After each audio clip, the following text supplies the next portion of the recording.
లక్షల వరకు రుణమాఫీ చేసే కార్యక్రమంలో మేము ఒక్క అడుగు కూడా వెనక్కి వేసే ఉద్దేశం కూడా లేదు. ఇంకా అవసరమైతే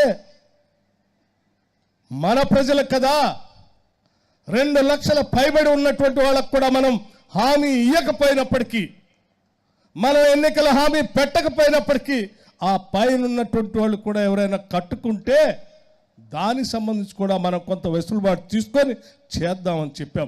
ఇది ఈ ప్రభుత్వం యొక్క కమిట్మెంట్. అంతేకాని మీలాగా ఇచ్చిన హామీల్ని 5 కాదు 10 సంవత్సరాలు కూడా చేయకుండా ఓడిపోయిన తర్వాత కూడా ఇంకా బజారుకు వచ్చి తగుదునమ్మా అని ప్రభుత్వం గురించి మాట్లాడుతూ ఉంటే ప్రజలు గమనిస్తూ ఉన్నారని ఈ సందర్భంగా చెప్తా ఉన్నాను.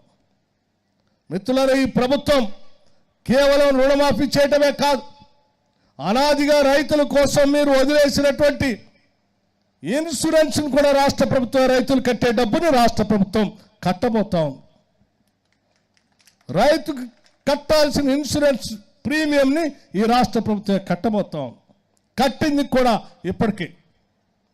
అట్లాగే పంటకు సంబంధించినటువంటి ఇన్సూరెన్స్ కూడా ఈ రాష్ట్ర ప్రభుత్వమే రైతుల పక్షాన కట్టబోతుందని కూడా చాలా స్పష్టంగా చెప్పుతున్నాం. మీలాగా రైతులు గాలికి వదిలే మేము పొరపాట్ల ఏదైనా ప్రకృతి వైపరీత్యాలు జరిగితే వాళ్ళని ఆదుకోవటం కోసం ముందు జాగ్రత్తగానే మేము ఇన్సూరెన్స్ కట్టి రైతులు కాపాడుకోవాలి, కంటికి రెప్పలా చూసుకోవాలని ఆలోచనతో ముందుకు పోతున్నటువంటి ప్రభుత్వం ఈనాడు పాలన చేస్తుంది. ఇది ప్రజల ప్రభుత్వం అని చెప్పి నేను చాలా స్పష్టంగా చెప్తున్నాను.